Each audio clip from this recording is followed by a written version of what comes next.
Brought to you by DK Audio.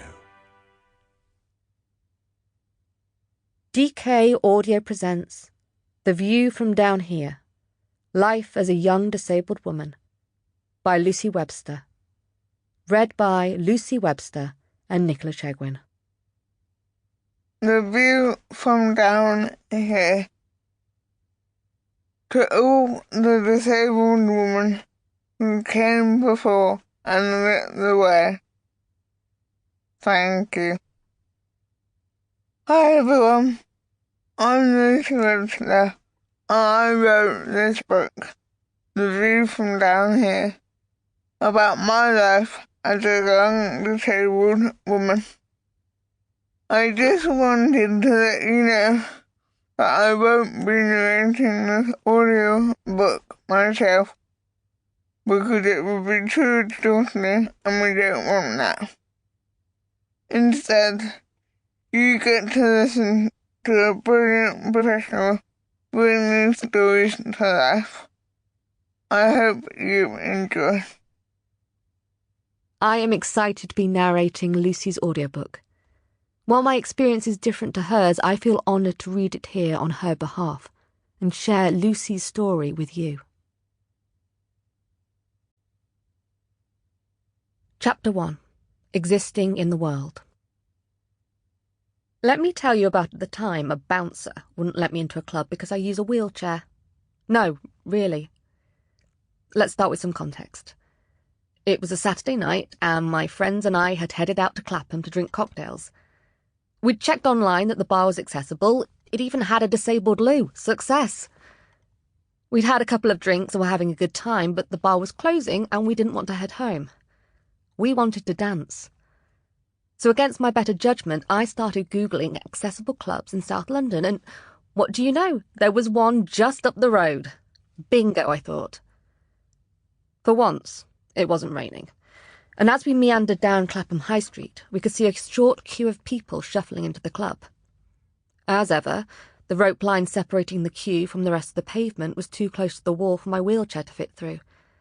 So I took the opportunity to enjoy one of the few perks of disabled life and headed straight to the door. And then the trouble started. "We can't let you in your chair," a bouncer said, as if this was the most casual statement in the world.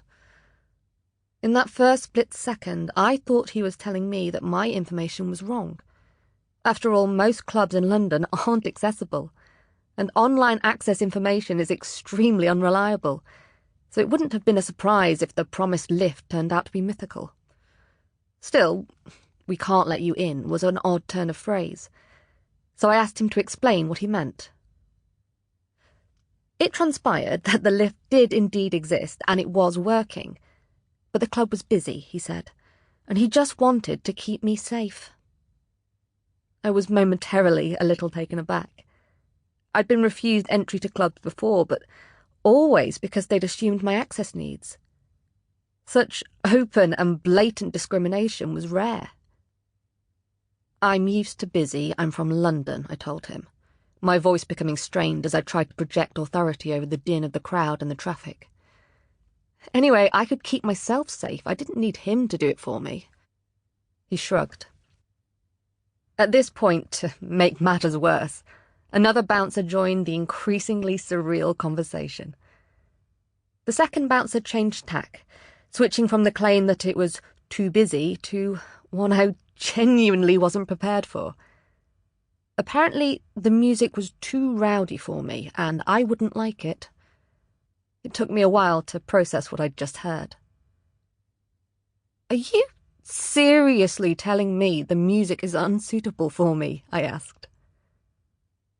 By now I could feel my heart starting to pound, and I was trying harder and harder to keep my voice steady, to pretend I was not upset and angry. Any show of emotion would only have played into these two strangers' view of me as a vulnerable woman in need of protection. The first bouncer quickly got bored of our back and forth and wandered off to simpler duties. Bouncer number 2 continued to look at me with a peculiar mix of contempt and pity. My friends tried valiantly to use reason and logic, and a good deal of indignation. But I could see that the bouncer on the door didn't care. She was barely listening. "Let's go," I said, realising that I was no longer in the mood to entertain this woman's prejudices, let alone hand over money to a company with such blatantly discriminatory staff. She hardly noticed us walk away. I tell this story because it is so perfectly illustrative of what it is like to live life as a disabled woman. Those two bouncers made a series of assumptions about me based on what I looked like, and felt perfectly entitled to enforce those assumptions, even when they were repeatedly told that they weren't true. That's how powerful these beliefs are. Even making them consciously express their bias had no effect. So let's unpack those biases in turn. The most blatantly absurd presumption was about what type of music I would like. As I never made it into the club, I cannot tell you what they were playing, but I'd guess it was loud and raucous and the kind of thing you could dance to. I think the bouncer looked at me, young, blonde, a woman and a wheelchair user, and decided I must like to listen to girly pop and very sad songs. And sure, I do like cheesy pop and Adele, because who doesn't?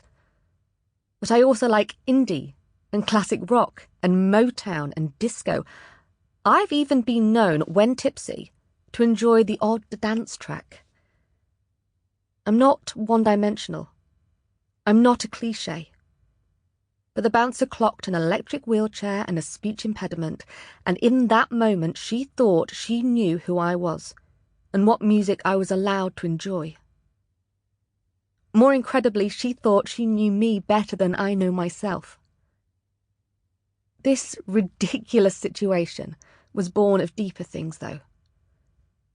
Disabled people, and disabled women in particular, are subject to a systematically embedded set of beliefs about which spaces we belong in. As you read this, imagine yourself in a pub. Imagine that when you've had a few pints, you get up to go to the loo and notice that there's a young woman sitting in an electric wheelchair, surrounded by mates, and drinking a pint of cider through a straw. Are you surprised to see her? I can tell you that many people are, and I know this because they like to tell me so. "Oh, I didn't know people like you went to the pub," they say, or "Well done you for getting out and about," as if it's not deeply offensive to be impressed that an adult has left their house. Clubs, as it happens, seem to be the place where people least expect to see a disabled woman.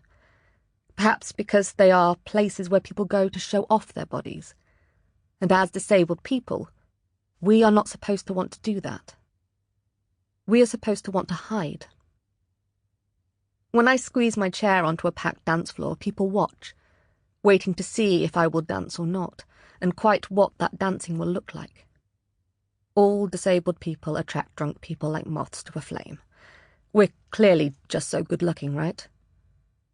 But there is a different dynamic when you're a woman, and the unwanted attention and touching is from leery men who want to comment on how unusual you and the workings of your body are. There's a fear. Will I be able to stop this man if he tries something I don't want him to? Will he understand if I say no? But there's also a sinking feeling that, once again, my body is being seen as a curiosity. Dressed up and makeup done as he looks me up and down, I feel my whole self being reduced to an attraction in a museum. Am I just playing a part? There is anger, too, at the rude intrusion into my night out. The reminder that no matter how much fun I am having with my friends, to someone else, I am slightly less than a person. And there is shame for the fact that, for a split second, I feel myself hope that maybe he just fancies me. And for the realization that even if he did, I probably wouldn't believe it. Sample complete. Ready to continue?